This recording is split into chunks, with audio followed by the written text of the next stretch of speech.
BFM Business partenaire.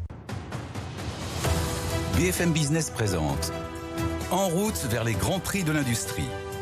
Jérôme Tichit.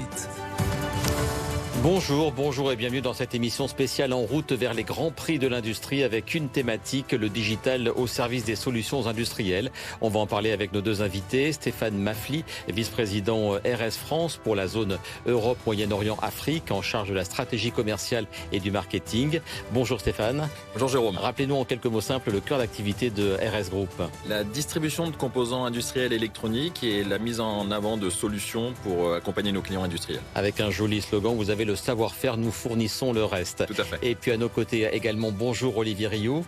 Bonjour Jérôme. Vous êtes le directeur du centre d'expérience digitale chez Siemens, un groupe allemand protéiforme, si je puis dire, créé en France il y a 175 ans. Et Siemens est aussi le premier employeur privé d'Allemagne. Très forte implantation en France. De tout cela, on va parler dans quelques petits instants, puisque vous êtes un fournisseur de longue date de RS. Tout d'abord, on va bien sûr parler de ces grands prix de l'industrie qui auront lieu sur BFM Business, la première édition, le 25 novembre prochain. RS France est partenaire. Alors, première question, Stéphane Mafly, pourquoi nous accompagner dans cette nouvelle aventure des grands prix de l'industrie? Je pense qu'on a atteint une certaine maturité depuis de nombreuses années en travaillant avec nos fabricants et nos clients. Et on s'est dit que cette année, on pouvait supporter, accompagner encore mieux dans la remise de ce prix. Je dirais tout le savoir-faire qui va nous être démontré. Et surtout pour vraiment nous rapprocher de plus en plus sur cette clientèle industrielle qui est en train de se développer avec toute cette nouvelle technologie. Et évidemment, donc vous avez fait le choix de la catégorie du prix Industrie 5.0. Pourquoi ce choix? Évidemment, il est en phase avec vos activités. Complètement. C'est qu'aujourd'hui, on se rend compte qu'il y a une évolution extrêmement rapide des 5.0, 4.0, etc. On se rend compte que ce 5.0 est relié à une évolution de la technologie qui est extrêmement importante. Bien sûr, avec l'IA qui commence depuis 12 ans à être disséminé un peu dans tous les sujets, mais qui rentre maintenant de plus en plus dans le système industriel et qui permet à des fabricants comme Siemens de pouvoir accompagner les industriels qui ont besoin de cette technologie pour toujours améliorer et je dirais leur performance, mais surtout la qualité de leurs produits. On en vient au cœur de cette émission, mais juste avant, quelques chiffres clés, quelques grandes données qui concernent RS. Entreprise, je l'ai découvert en préparant cette émission créée au Royaume-Uni en 1937. C'était à la base des éléments, des composants de réparation de radio. L'offre a évolué au fil des années et des décennies. Le nom RS, lui, est apparu au début des années 1970. Pour en venir à aujourd'hui, toujours quelques chiffres clés au niveau monde, près de 3 milliards d'euros de chiffre d'affaires et sur l'exercice fiscal 2024-25 et 8500 collaborateurs et une présence tout de même dans 36 pays, dont la France. Et quels sont les chiffres clés pour la France en termes de nombre de collaborateurs et de chiffre d'affaires, Stéphane Mafly? Alors, nombre de collaborateurs, nous sommes à peu près 550 personnes aujourd'hui. Nous avons un chiffre d'affaires de à peu près 400 millions d'euros de chiffre. Et nous arrivons à servir aujourd'hui plus de 70 000 clients. Avec un nombre de références au catalogue qui est assez impressionnant. Un peu plus d'1 million aujourd'hui, sachant qu'on a une grande partie qui est stockée. Donc, qui nous permet de faire des livraisons sous 24 heures. Et pour finir avec ces beaux chiffres clés, combien de commandes en moyenne chaque mois et combien de colis partent de Beauvais? C'est le siège de l'entreprise France.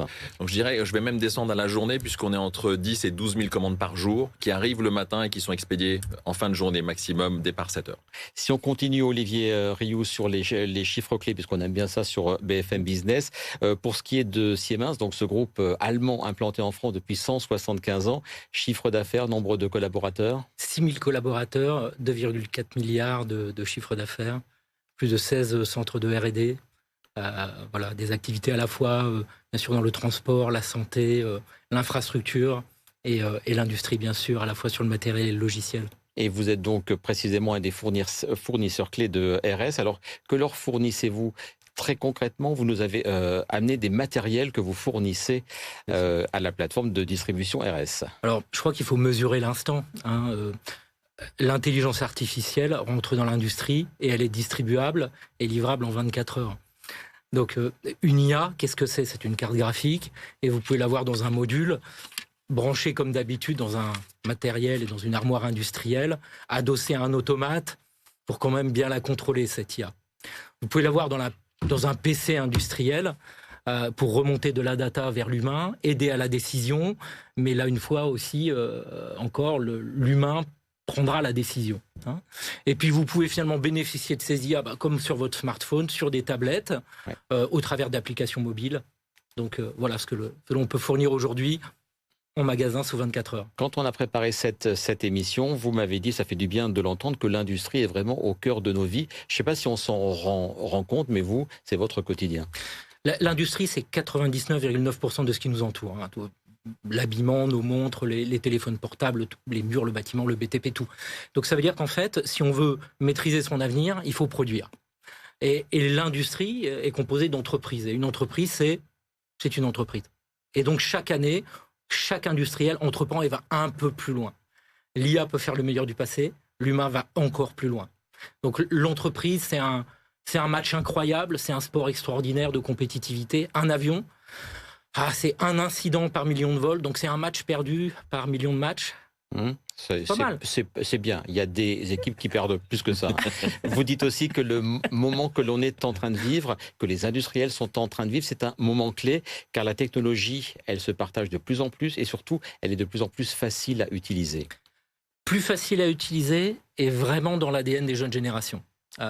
Moi, je viens d'une génération, avec un peu d'humour, dépressive. On regardait, on entendait, ce qui s'est passé hier est inadmissible, on va l'analyser, et on va faire des actions de protection corrective et préventive. Et jamais on disait, ce qui s'est passé hier, c'est génial, on l'a déjà fait, on pourrait le refaire sans investir beaucoup, et donc on pourrait faire le meilleur du passé à tout instant. Quand vous avez 10 000 données par pneu, 20 000 pneus par jour, 1000 données par rouleau de papier, 1400 données par disque carbone, vous avez toutes les données. Donc quand vous avez quelque chose de bien, vous pouvez apprendre à le refaire. Et donc le meilleur du passé, c'est l'IA, et les jeunes vont faire très simplement 10 fois mieux que nous, en faisant à tout instant le meilleur du passé.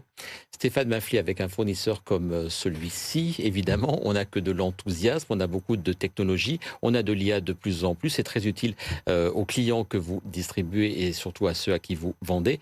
Cette IA, qu'est-ce qu'il faut en faire ? Est-ce qu'on peut mettre de l'humain ? Est-ce qu'on doit mettre de l'humain, entre autres, dans cette intelligence artificielle ? Oui, c'est capital. En fait, on se rend compte que les nouvelles générations, alors les dernières, les alphas, comme on les appelle, vivent avec la technologie.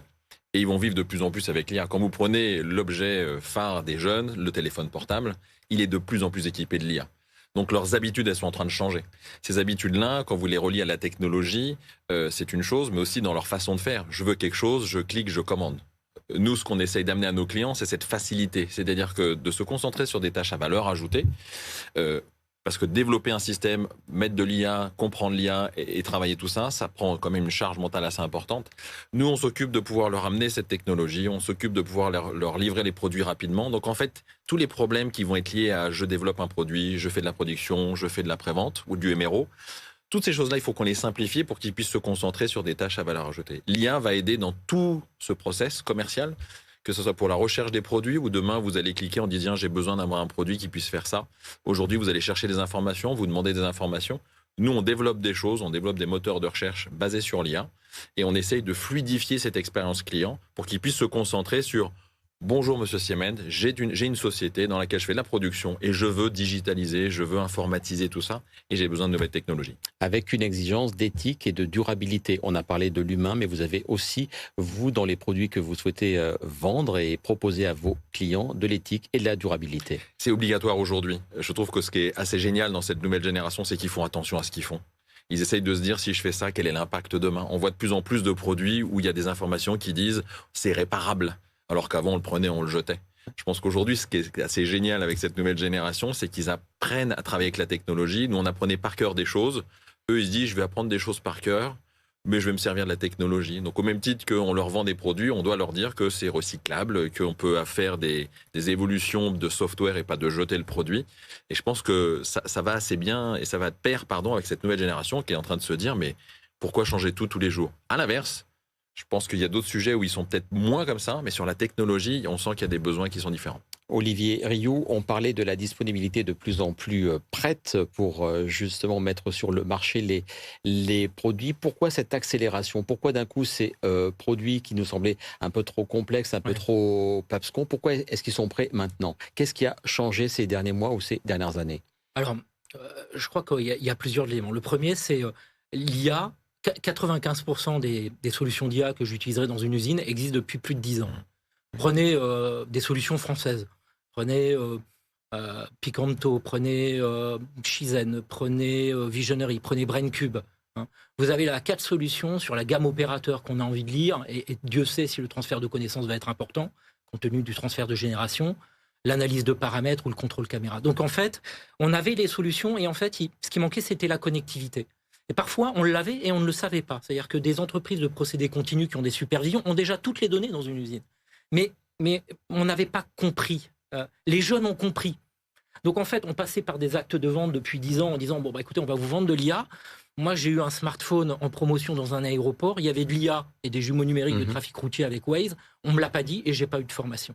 Donc ce qui est vraiment essentiel, c'est que sans formation, comme d'habitude, livré en 24 heures avec du stock, vous allez avoir de l'IA qui est arrivé dans d'autres usines et on ne prononcera pas ce mot. Parce que l'enjeu, c'est la performance industrielle. Donc on va avoir des solutions de performance et l'unique question, c'est le ROI. Et le ROI, je vous garantis, et là la nouvelle elle est incroyable, c'est que l'IA vous permet de faire le meilleur du passé, d'avoir des contrôles au plus tôt, de transférer les connaissances. Et donc là, vous allez avoir des gains de compétitivité qui sont sans commune mesure avec ceux qu'on a connus dans le passé. Est-ce que ce n'est pas ça qui a peut-être permis cette accélération de l'utilisation? Parce que d'un coup, on s'est rendu compte que la performance technologique, elle était aussi synonyme de performance économique. Oui, cette volonté de ROI, et puis il fallait aussi laisser autant aux équipementiers de créer les standards et de pouvoir avoir des modules qui sont programmés en mode informatique avec des langages qu'apprennent les étudiants dans une connectivité existante avec des standards ouverts et mondiaux. Parce que l'idée, c'est pas, c'est un standard. Quand vous avez un smartphone, vous branchez à tout. Eh bien, quand vous allez être dans l'industrie avec des équipements qui ont 20 ans, 30 ans, vous allez vous connecter à eux quand même. Une dernière question, Stéphane Maffly. Qui sont vos clients? Est-ce qu'il y a une typologie? Est-ce qu'il y a une taille d'entreprise dans vos clients, ou est-ce que vous êtes ouvert à tous les clients en France et dans d'autres pays, bien sûr? En fait, notre modèle digital, notre plateforme digitale permet de servir un client à quelques centimes d'euros jusqu'à des millions d'euros. Après, c'est tout l'accompagnement humain qu'on va mettre en faisant une différenciation. Il y a des clients qui sont très autonomes, il y a des clients qui sont capables de tout faire par eux-mêmes, trouver les produits, et on a des modèles intégrés où, s'il veut être autonome, c'est un peu comme une plateforme digital, il va trouver, acheter, recevoir, payer sa facture, terminé. Et il y a d'autres clients qui sont en recherche de technologie, qui sont en recherche de compréhension, puisque ce que disait Olivier aujourd'hui, c'est que l'accessibilité à la technologie, elle se fait, mais c'est encore un changement. Et il faut les accompagner, en fait. Donc les accompagner en leur donnant du contenu, les accompagner en leur donnant des conseils techniques, ou avec les partenariats comme on peut avoir avec Olivier et Siemens, c'est de pouvoir dire aux clients, voilà, ça c'est une évolution. Le plus dur, c'est qu'une IA, elle apprend en microsecondes, et qu'un humain, il faut apprendre, retenir. Et lui, il a 10 000 informations à gérer en une minute. L'IA, 10 000, je pense que ça c'est pas gênant, c'est facile. Donc, en mettant à la fois les gens qui ont appris le passé et la nouvelle technologie, on peut aller beaucoup plus vite. Eh bien, merci beaucoup Stéphane Maffly. Merci beaucoup Olivier Rioux d'avoir été les invités de cette émission En route vers les Grands Prix de l'industrie. Et les Grands Prix de l'industrie, ce sera donc le 25 novembre sur BFM Business. Bonne journée, à très bientôt.